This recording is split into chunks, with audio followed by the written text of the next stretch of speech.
In the words of Jamie Jensen, you can grieve and still be a badass.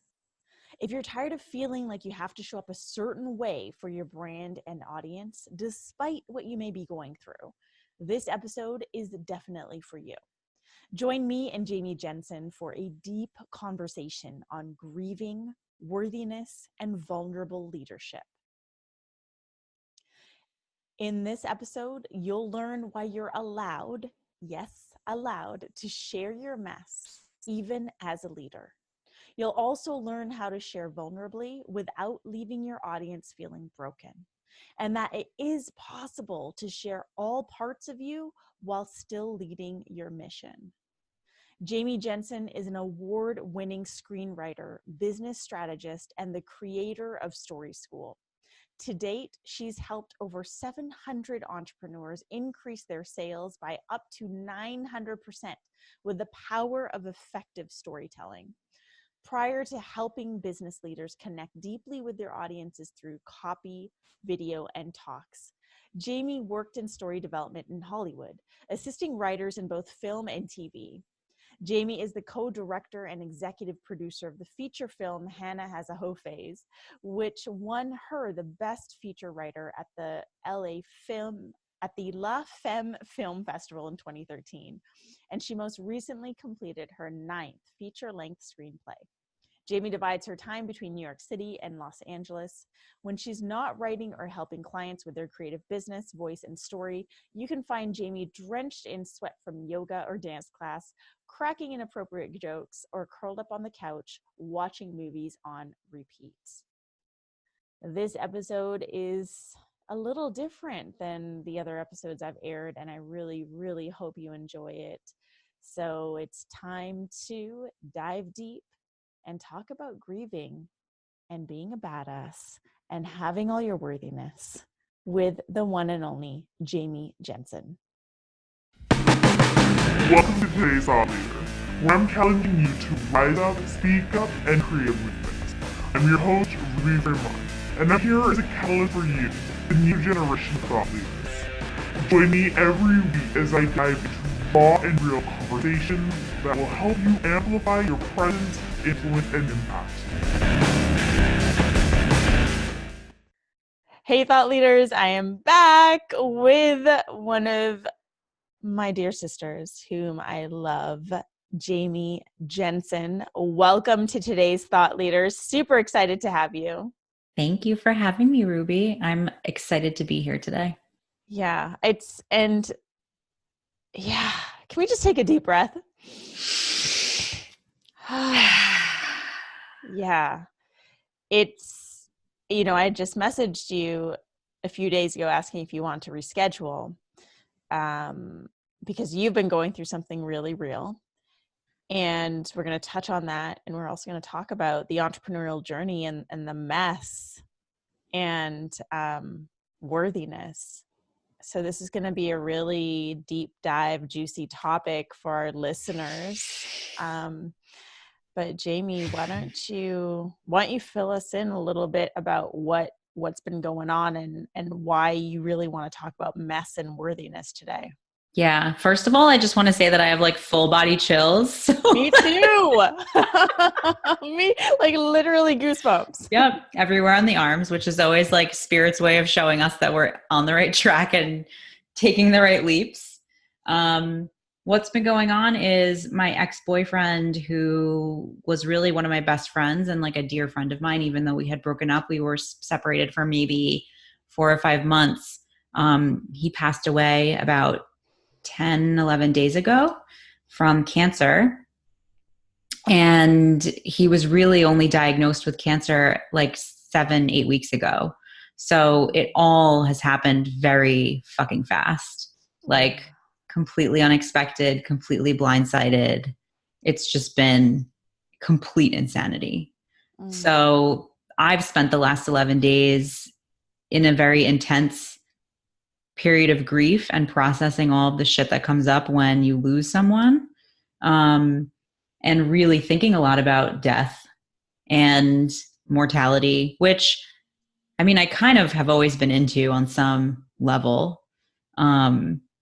but it's just brought up a lot of other stuff. And I've been sharing a lot about it vulnerably on social media. Like I really haven't been like, oh, this, I've been writing tributes and honoring him. And that's been part of my process as it is to really share vulnerably the story of how we met and how I've been honoring him in this process, and just all of the feelings of dealing with grief and loss and facing death and the stuff that comes up when we do.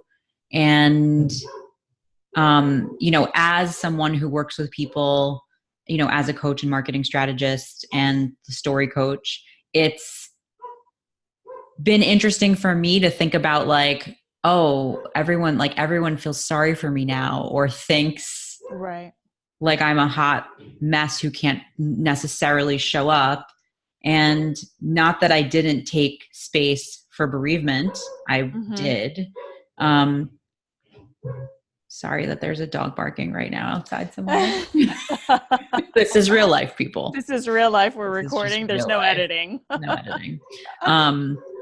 Not that I didn't take space for bereavement and all that, but at some point you have to put one foot in front of the other and keep moving forward, even when dealing with grief and loss. And in the messiness of that, it's easy to say, oh, well, there's things that I can't show up for in my business, or there's things that I can't do, or there's like, I just can't, because I can't right now because I'm grieving. I can't right now because I'm a mess. I can't right now because insert reason here.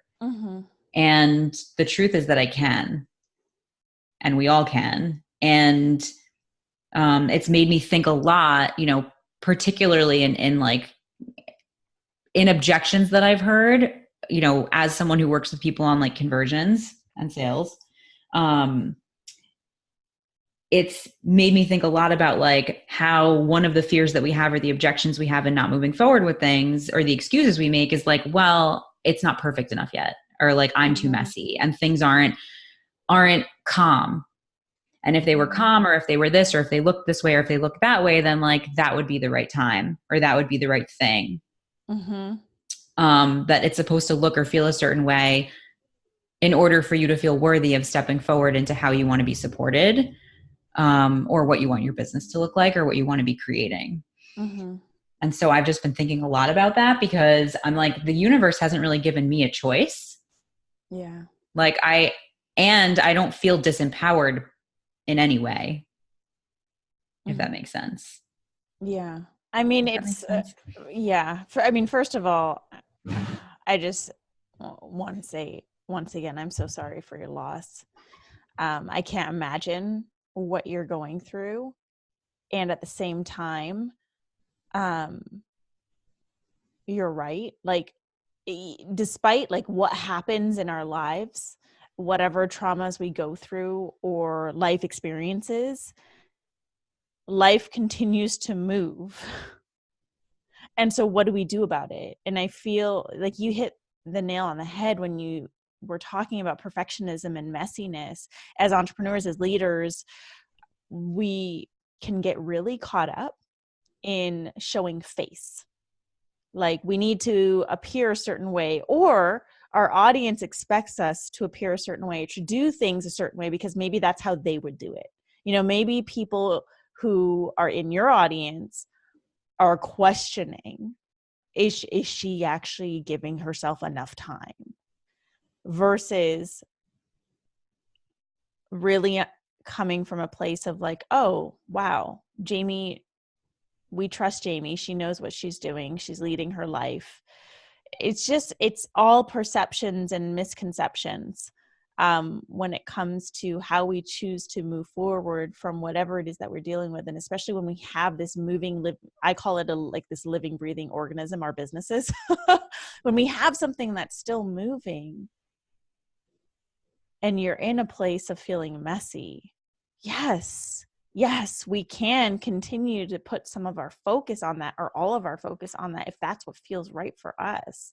So I'm wondering, like, what was it like to actually come up with this thought process of, yeah, like, I deserve to keep doing this?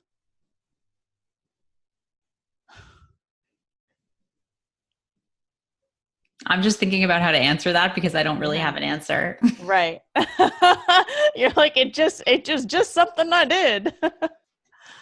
I mean, I think it always comes down to worthiness. And the truth is, like, a lot of the grieving process, and particularly in this case with this loss and the tragedy of it, like, there's a lot of guilt. There's a lot of guilt. Everyone around, my ex's name is Robert. Everyone who loves Robert, everyone who's around him, I haven't had a conversation with one person going through this who isn't like, was there more we could have done? Could we have caught this sooner? Could we have helped him? Should I have been here? Should I have been there? Should I have said something differently? Should I have had a different conversation? Like, literally recounting every moment leading up to his death, questioning if they did good enough, if they did enough. And that's the enoughness wound, you know? And the truth is, like, it doesn't matter because we can't go back in time. So, like, even if there's something more that could have been done, even if there's something that could have been changed, the situation unfolded as it unfolded. So what value does it bring to anyone to literally punish yourself in questioning what could have been? And I think it just is part of the grieving process. I don't think, because when you lose someone,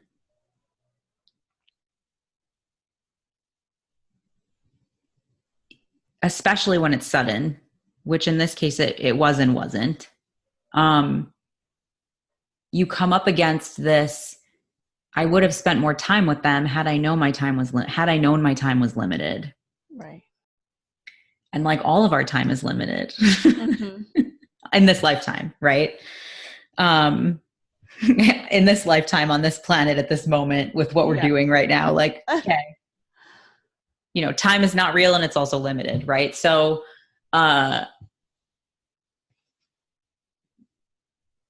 we make choices and like, we literally can't go back and change the past no matter what.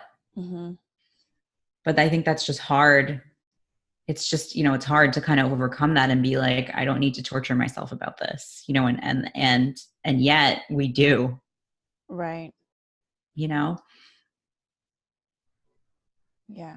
Like, telling ourselves things like, I need to pause right now and feel bad and sit in my guilt and feel sad and not do these other things that I also really want to do.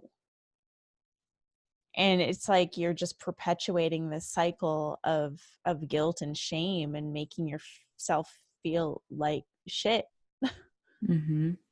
For that part of you that is still moving forward. Yeah. It doesn't mean I won't feel fear, shame, or guilt or sadness. Like, I'm very sad. I'm very, very fucking sad. And I can hold space for that and still hold space for the areas of my business that bring me joy and the areas of my life that bring me joy. And the more that I expand into that and like exercise that, day by day, it gets easier. I think it's so easy to put one foot in front of the other and decide that, like, well, grief sucks, so every moment of this has to suck. Right. And I don't think that every moment of anything has to suck. I think it sucks when it sucks. And then sometimes you forget that it sucks, and you can be present in the moments that don't suck too, if that makes sense. Like, there's just so many moments of like funny things, even when Robert was sick, like through him being sick, where he was cracking jokes and things were funny, even though he felt terrible. And there isn't a version of life, I think, that is ever just one color. Yeah. And so I think the same is true of everything that we do as thought leaders, as writers, as speakers, as authors, as influencers, whatever that means, that, we don't have to show up in one color all the Mhm. time. Yeah. And it's crazy because I think that so many of us try to show up in one color, whether we're conscious of it or not. We're trying to show up in one color when you're right. We're multicolored and there's so many different dimensions to us. And we're allowed to feel sad and still run our business. And we're allowed to be messy, yet still give a speech on a stage. Like, we're allowed to not be where we want to be financially and still lead our group masterminds. Like, we're allowed to do all of these things.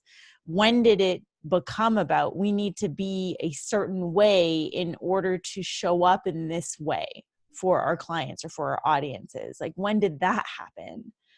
And with so many people getting caught up in that, it's so important to have conversations like this where it's like, no, we're multifaceted human beings, and we have so many different things going on in our lives. It's not just business, it's not just our leadership, it's not just our personal life. It's all these different pieces of this puzzle that create who we are in any given moment. And like, I just felt my shoulders go down with that, just that permission of like, we're allowed to be all of that and more in any given moment. And we don't have to continue to show up as like one fucking thing all the fucking time, just to appease an image, just to appease someone else's perception of us, or how we think other people, how we feel other people expect us to show up as. Mm-hmm.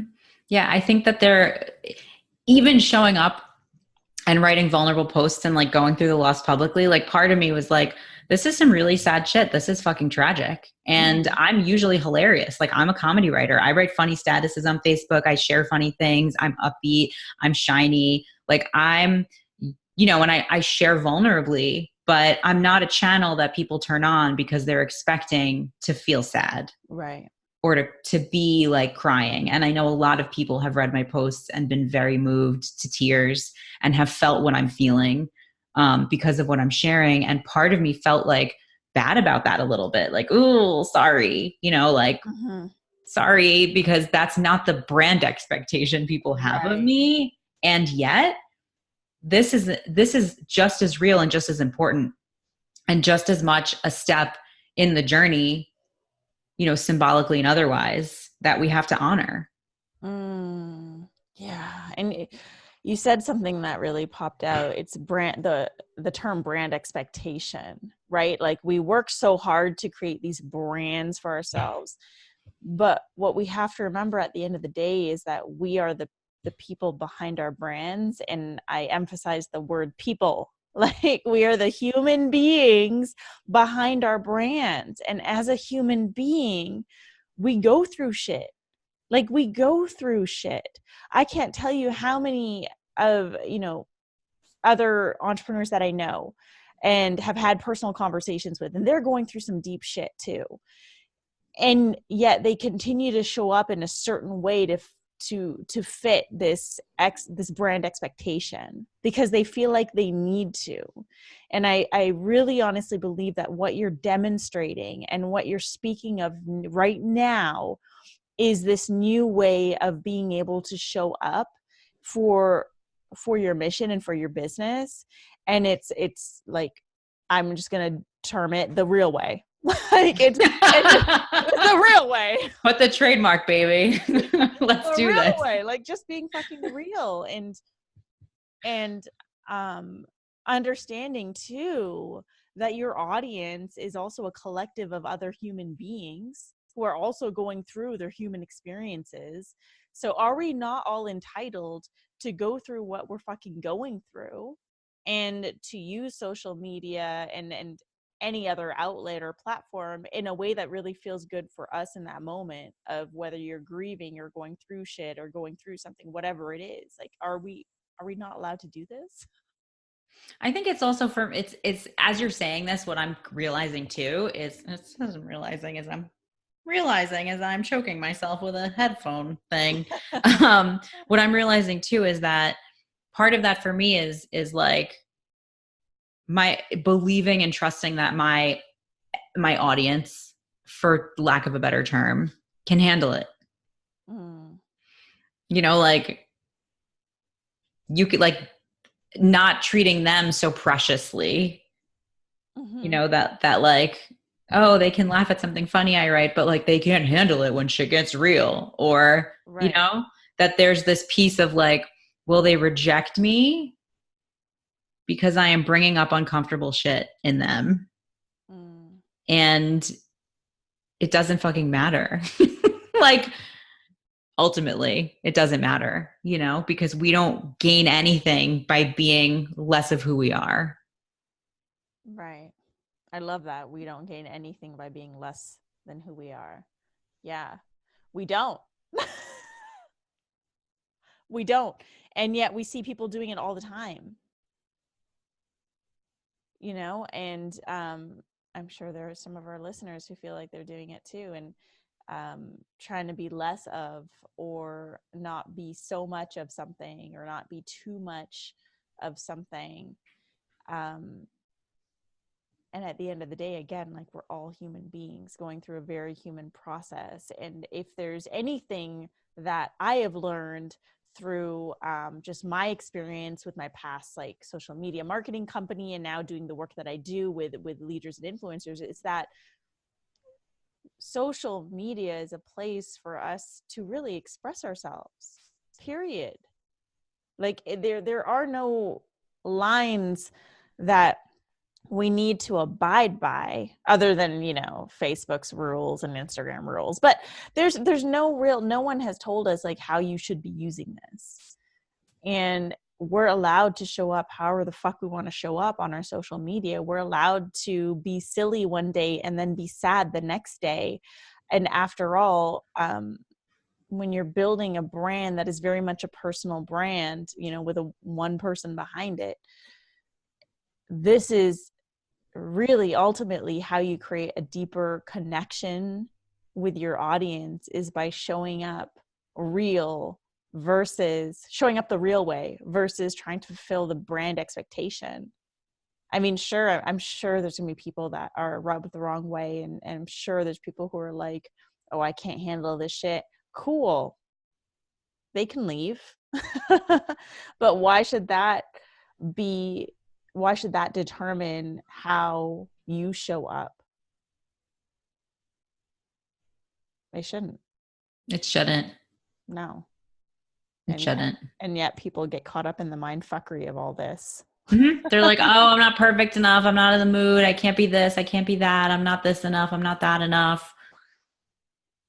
Just be. Right.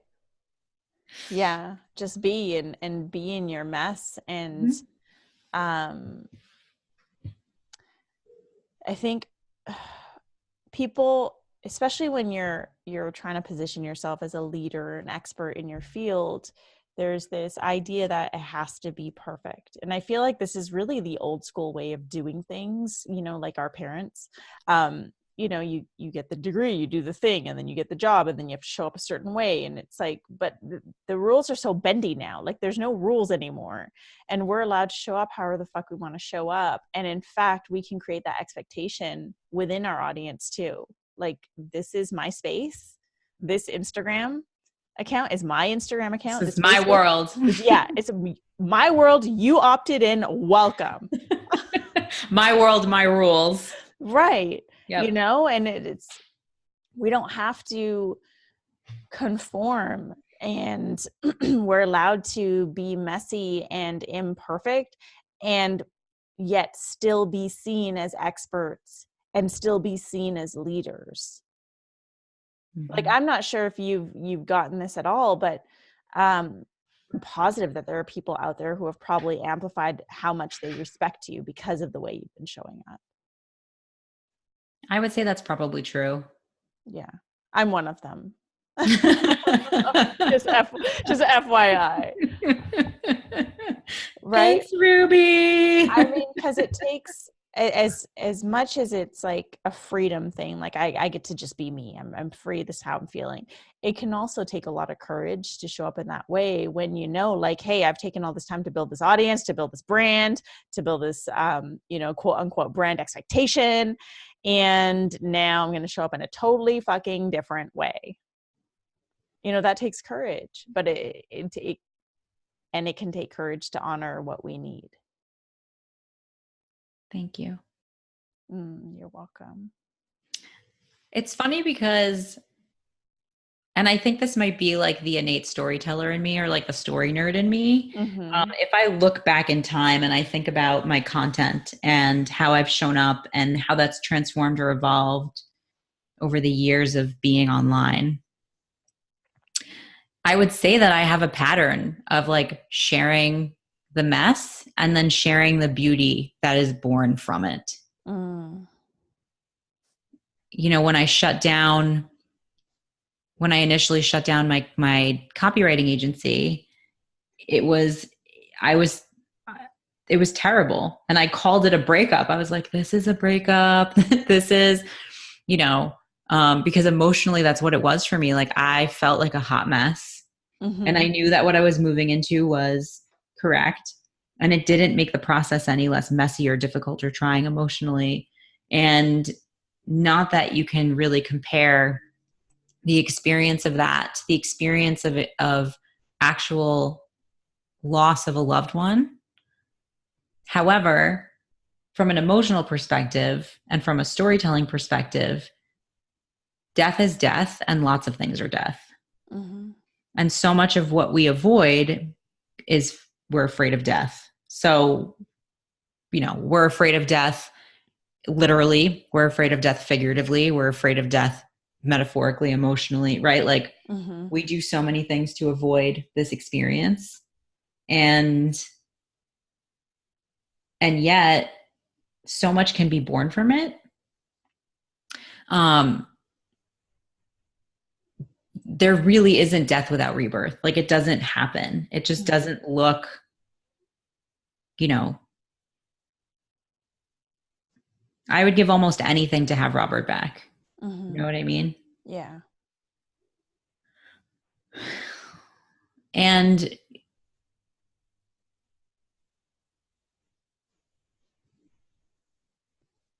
I don't know if it's like faith in the divine plan or what, that it gives me this inner knowing that there's some reason he was taken. And I think everyone who loves him doesn't see what the reason is yet, but it will become clear in time. Yeah. And it will give birth to so many things that we can't see yet.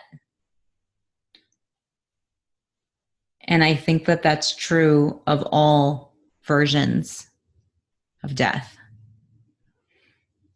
You know, the question is, can we learn to not be so terrified of it all the time? Yeah.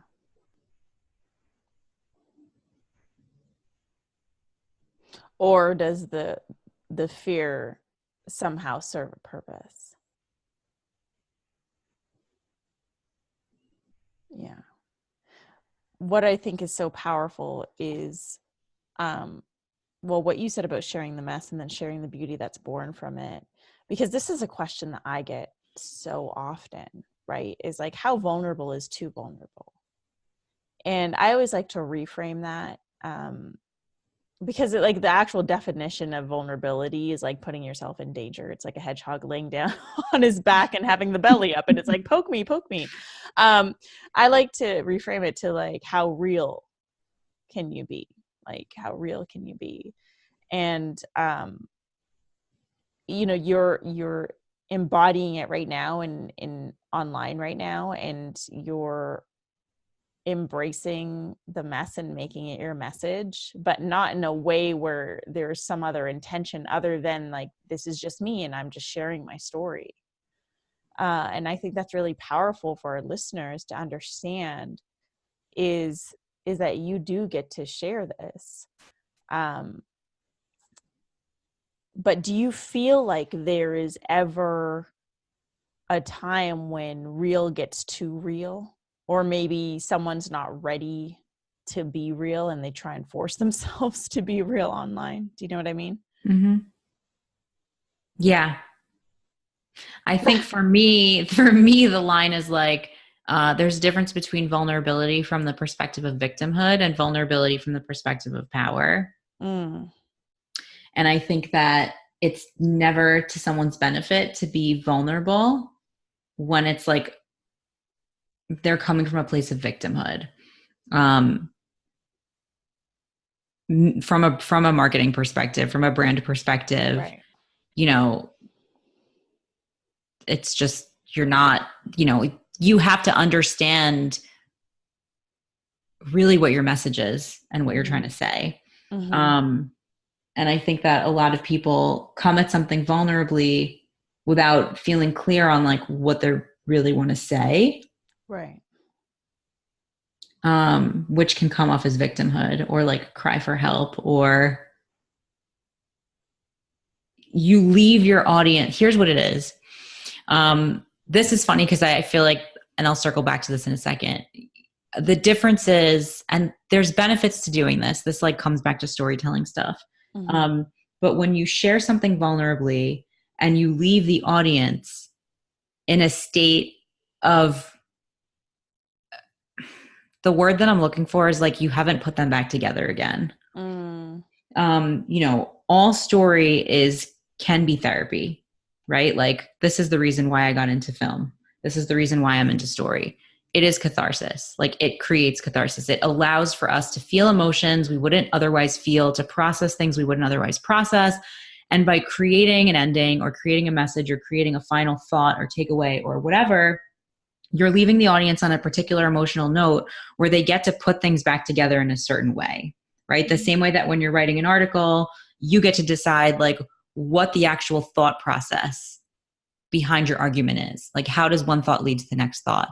And when you're sharing a story and you're sharing something vulnerably, you're in the same position of like, are you going to leave things messy? Meaning like, you have not come to a clear state of mind or a guiding thought around what you're sharing yet. Because then you're going to leave the audience that way too, which can be of benefit to them, and it also can't be of benefit to them. So like, for example, the movie A Star is Born, that movie leaves people ripped open. It leaves a lot of things open. It does not tie things up. It doesn't.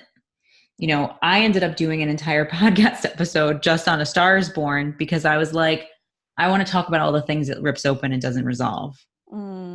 So we can actually understand like why we're feeling raw after this movie, and identify like, what is it that you're still upset about or processing like 3 days later or 4 days later that's like triggering for you, or rips open some old trauma or whatever it's doing. Like, let's have an educated conversation about what those emotional things are and what this story is actually doing. So that you're not just like upset and then you like move on with your life without fully processing what's going on psychologically for you, or like energetically for you, or emotionally for you as a viewer who's experiencing that story on an emotional level. Right. So that's kind of my answer about vulnerability. It's, I think when you're deciding to be a thought leader, the key here is thought. Like, you must be leading with a thought. You must have the guiding thought and understand what that thought is. Like, really, what is the thought that you want to leave your audience with? And so if you cannot lead them to that thought, then like, then you're not ready. Yeah, that's a really great simplified way to put it. Yeah, if you can't lead someone to a specific thought with what you're about to share, then you're not ready. And quite frankly, like, a lot of people aren't ready, and but they feel like they should be sharing for the sake of this trend of authenticity and vulnerability and transparency, when really they're not. And so all you have is a bunch of people airing out their dirty laundry and seeking validation. Well, because it becomes the cry for help thing, which is like a little bit victimhood. And look, there's nothing wrong with that. Like, maybe someone is sharing on social media because they need someone to reach out and ask them if they need help. And like, do not suffer in silence. Whatever version of reaching out for help works for you, do it. I'm definitely not suggesting that people suffer in silence and don't reach out, whatever that looks like. However, if the purpose is to lead others in a philosophy, in a way of thinking, in, you know, in a particular lifestyle, then your job as a thought leader is to choose the guiding thought. Mm-hmm. Yeah. Powerful. I agree. So we're nearing the end of this episode. But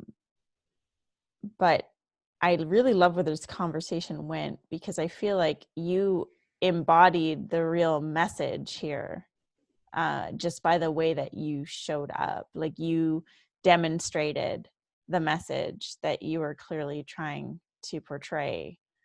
And our listeners get to witness that, right? Our listeners and viewers get to witness you in action, being real, embracing the mess, while also having the courage to keep doing what you know you're here to do.